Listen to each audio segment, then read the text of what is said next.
vous salue dans le nom puissant de notre Seigneur, notre Sauveur Jésus-Christ. Ce matin, le Seigneur nous a mis à cœur un certain nombre de textes encore qui nous serviront de base pour le partage de la parole et pour notre édification. Bien-aimés, les textes dont il est question sont au nombre de 3. Le premier se trouve dans le livre d'Ésaïe, au chapitre 9, verset 1. Il est écrit: « Le peuple qui marchait dans les ténèbres voit une grande lumière.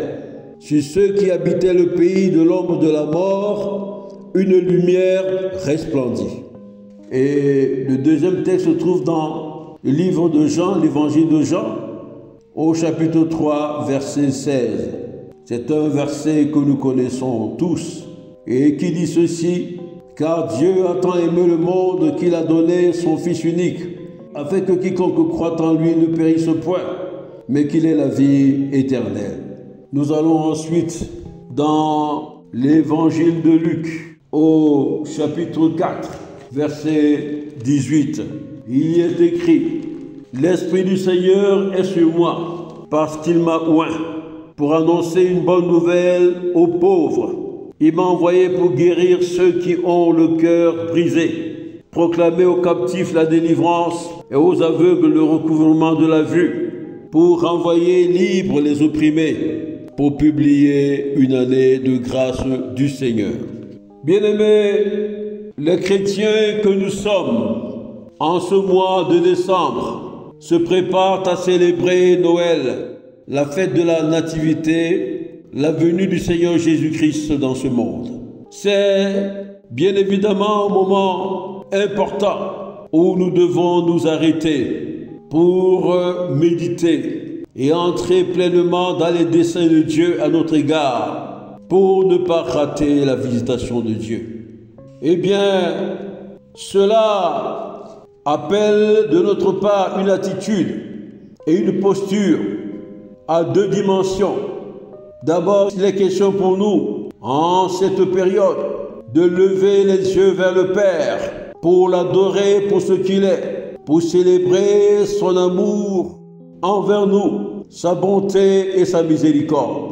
Il est également ensuite question de se préparer à recevoir le don merveilleux qui nous est fait, que Dieu nous a fait en envoyant son Fils Jésus-Christ dans ce monde.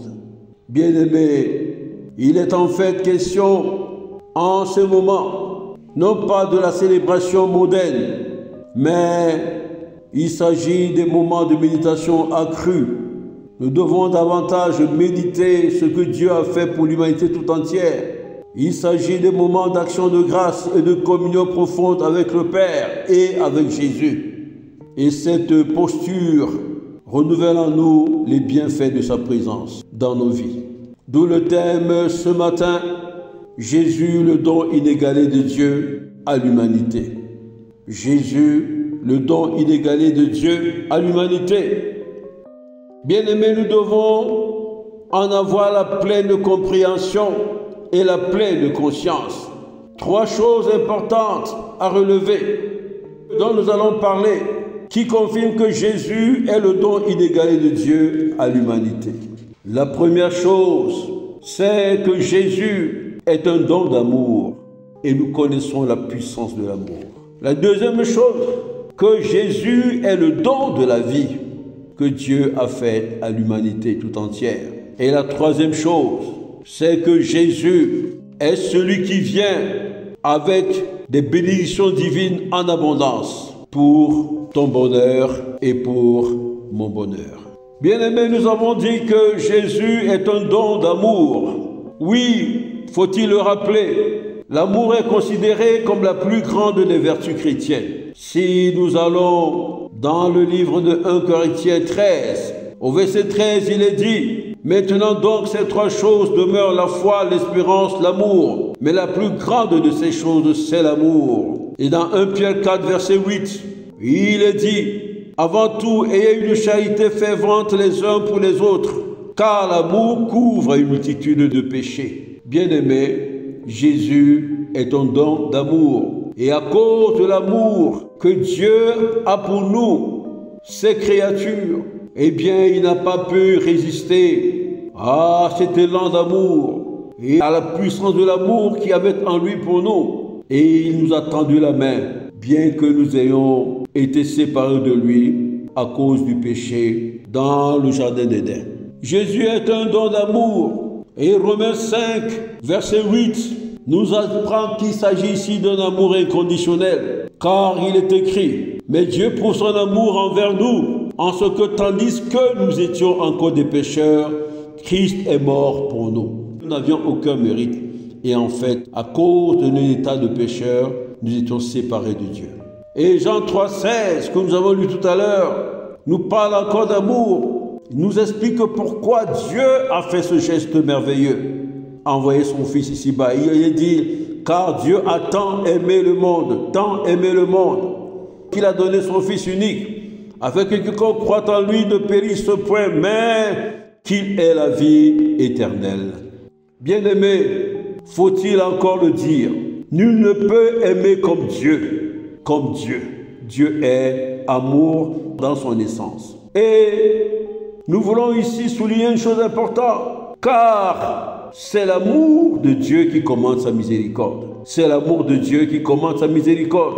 Nous le voyons dans Éphésiens 2, versets 4 à 5, il est dit, « Mais Dieu, riche en miséricorde, à cause du grand amour dont il nous a aimés, nous a fait revivre avec Christ, alors que nous étions morts dans nos fautes. » Nous voyons ici que c'est à cause de son amour, il a déployé sa miséricorde sur toi et sur moi et sur toute l'humanité. Dieu nous a gratifiés d'un don inégalé en Christ Jésus et également en ce que Jésus est le don de la vie. Jésus vient nous donner la vie de Dieu.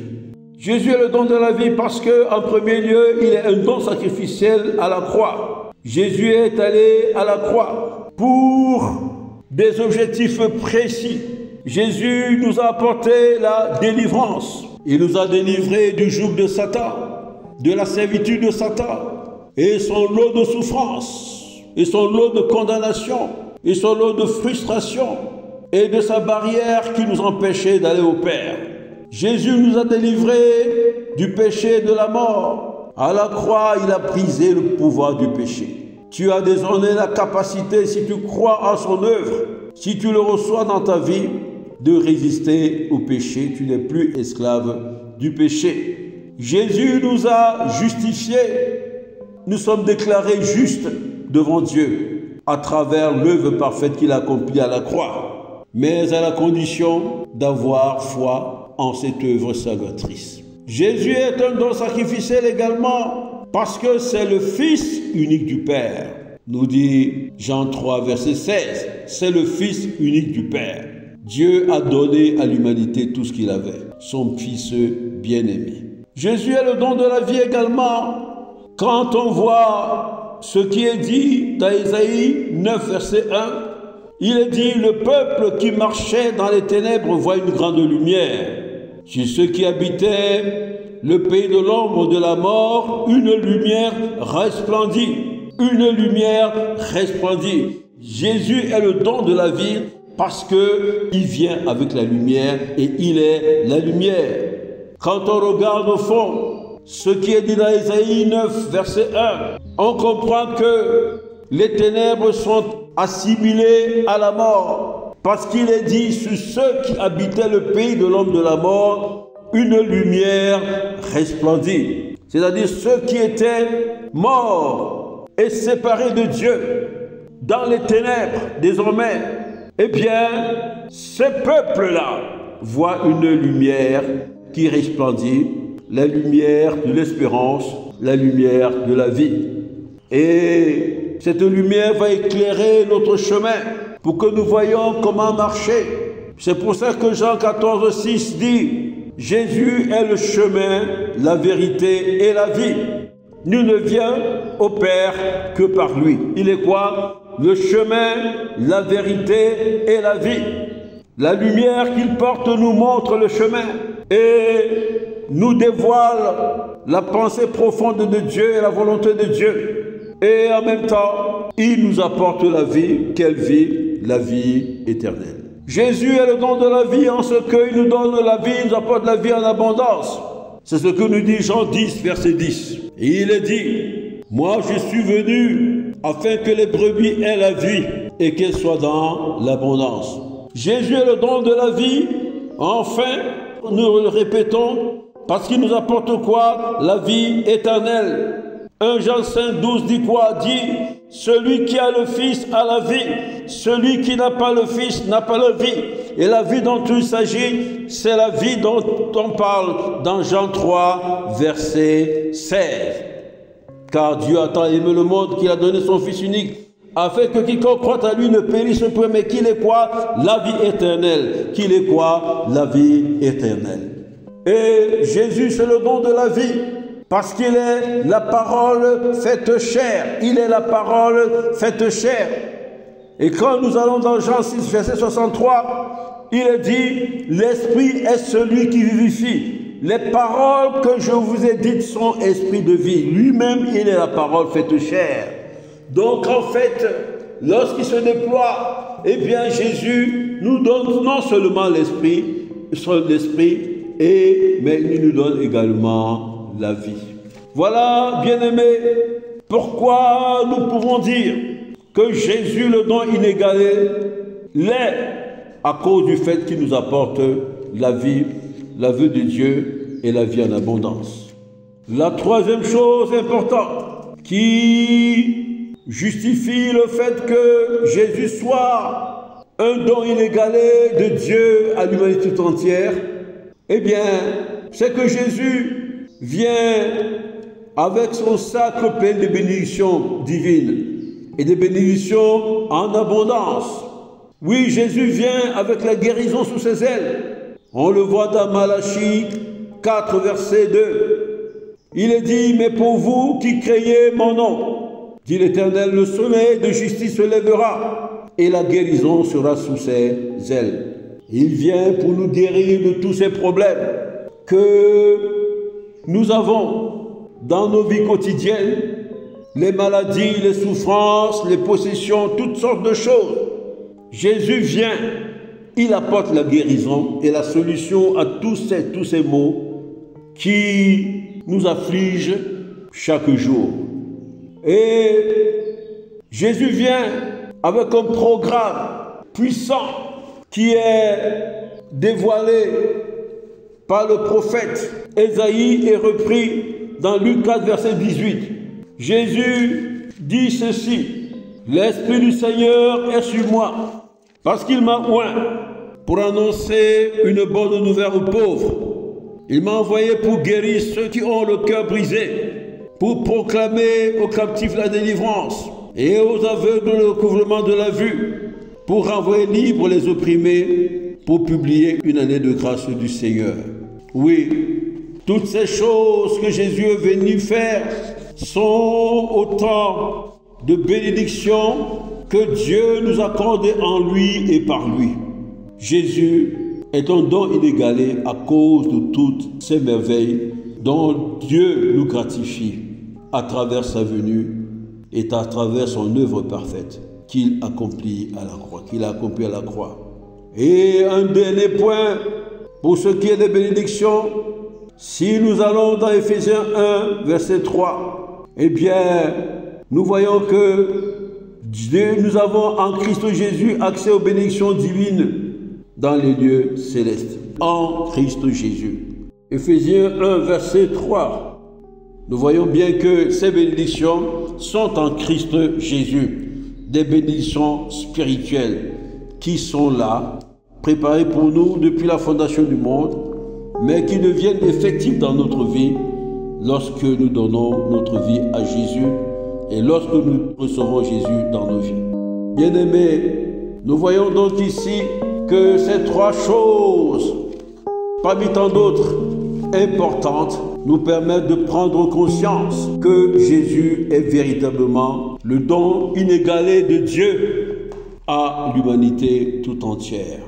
en ces périodes de fête. Ne nous laissons pas distraire, mais entrons dans la méditation de ce que Jésus est venu faire. Entrons dans la méditation pour apprécier ce que Dieu a fait pour nous en Christ Jésus. Et dans cette méditation, nous allons connaître, nous allons grandir davantage dans notre foi. Cette foi qui est absolument nécessaire pour que nous puissions marcher avec Christ et parvenir à la gloire du Père, dans le bonheur sans fin. Alors, la question est, qu'est-ce que nous allons faire ailleurs? Pourquoi chercher ailleurs ce que le Père nous a déjà donné? Pourquoi chercher ailleurs ce que nous avons à disposition en Christ Jésus, par la grâce du Père? Eh bien, sachons tous que nous avons pleinement tout en Jésus-Christ, en Christ Jésus, en qui réside la plénitude de toute la divinité. Que le nom de l'Éternel soit glorifié. À bon entendeur, salut. Au nom puissant de Jésus-Christ. Amen. Bien-aimés, nous espérons que vous avez été bénis. Pour toutes questions et sujets de prière, bien vouloir nous contacter sur nos différentes plateformes. Nous avons reçu gratuitement et nous partageons gratuitement, selon l'instruction du Seigneur. Matthieu 10, verset 8. Que le nom de l'Éternel soit glorifié. Soyez bénis au nom puissant de Jésus-Christ. Amen.